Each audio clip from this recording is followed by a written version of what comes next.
Live and on tape from the heart of the Silicon Valley. It's the show that has never stolen any jokes, and I mean it, from Cat Williams and or Kevin Hart.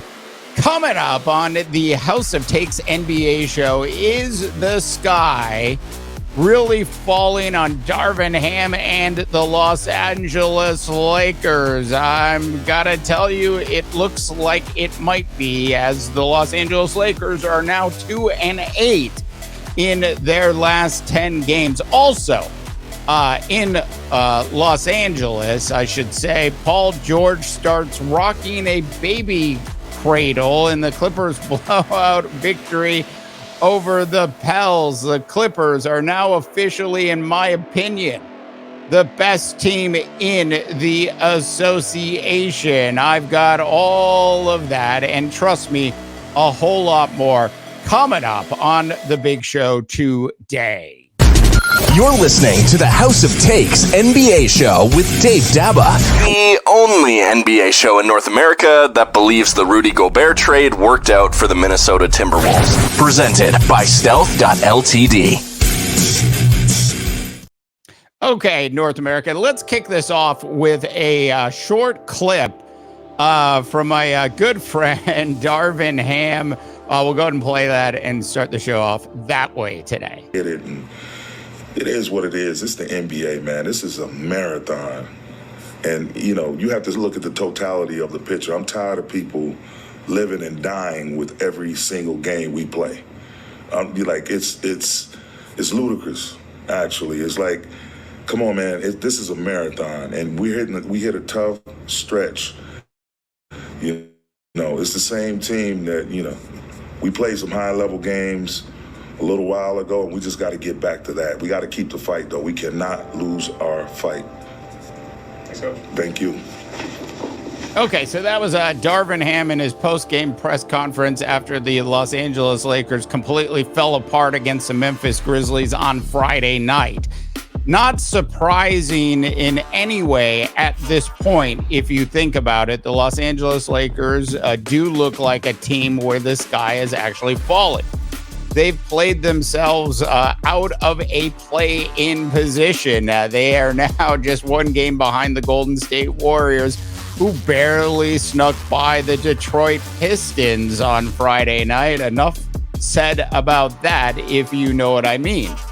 As for Darvin Ham and the Los Angeles Lakers, as I mentioned, 2-8 in their last 10 games. Yes, the answer to the question, is the sky falling on the Los Angeles Lakers at this juncture in this part of January? The answer is absolutely yes. The Lakers last night played just 8 players. That should tell you exactly what Darvin Ham thinks about his roster. I've talked about this a lot over the last couple weeks, but Cam Reddish and Taurean Prince cannot both be in a NBA starting lineup unless you're playing in Utah, Detroit, or another team that has decided to absolutely phone it in. As for Darvin Ham's comments, look, Darvin, you are the head coach of one of the most historic franchises in all of sports. Is there pressure with the Los Angeles Lakers team? Absolutely. Is there more pressure on Darvin Ham than there is on Ty Lue, who has 4, not 1, not 2, not 3, but 4 Hall of Fame players in and around their prime on his team? And the answer is there is more pressure with the Los Angeles Lakers. The Lakers, as well as the Boston Celtics, have both won 17 NBA titles, as we all know. It is unfortunate that Darvin Ham held the press conference the way he held it last night, because clearly you can tell that Darvin Ham is feeling the pressure of both the Los Angeles media, which, by the way, is nothing at all like the New York media, where Tom Thibodeau has been suffering for the past couple of years. A shout out to Tom Thibodeau, by the way, and the New York Knicks for taking care of the Philadelphia 76ers on the road. From a coaching perspective, do I think Darvin Ham is the right fit for this team? Look, you can't forget what just happened in the in-season tournament like 5 weeks ago. Things change rapidly in the association. We know that Frank Vogel, who won a title with the Los Angeles Lakers and LeBron James and AD, got absolutely blown out. The real issue with the Los Angeles Lakers might not be Darvin Ham, but most likely is what Darvin Ham is being asked to cook with. You can't, and I'll say this one more time, have Cam Reddish and Taurean Prince both in your starting lineups.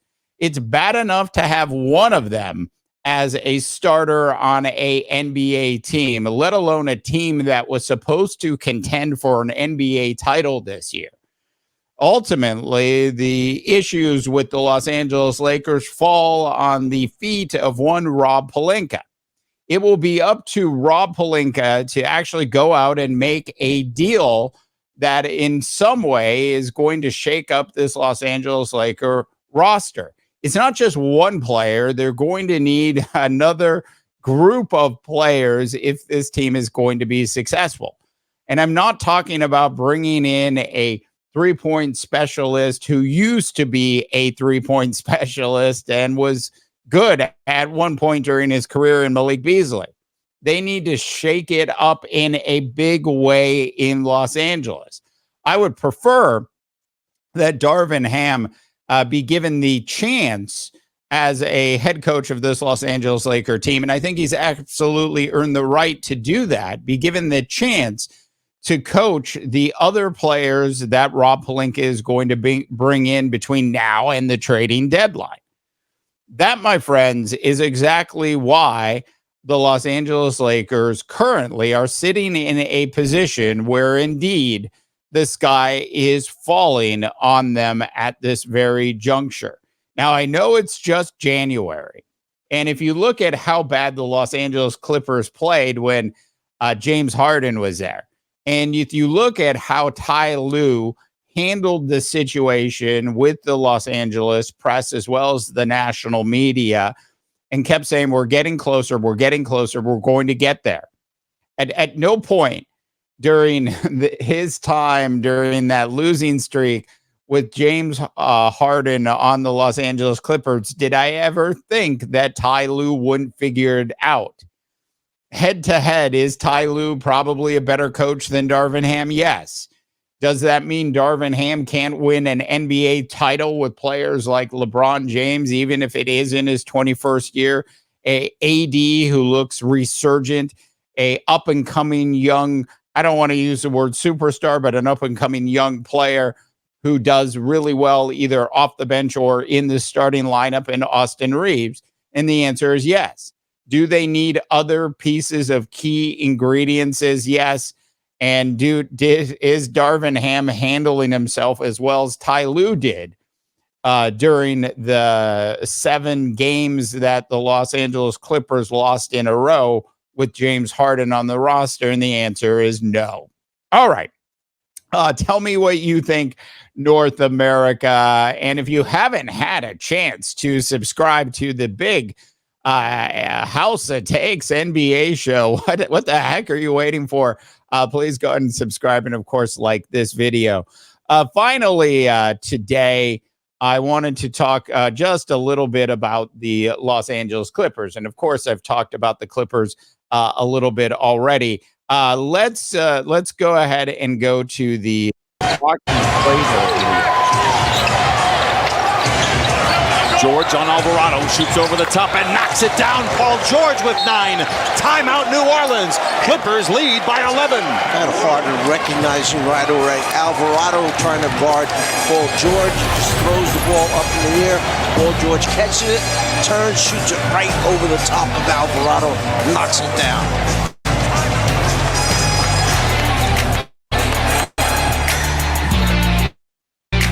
All right, so there's the baby cradle, maybe a little bit hard to see on the video, but it did happen.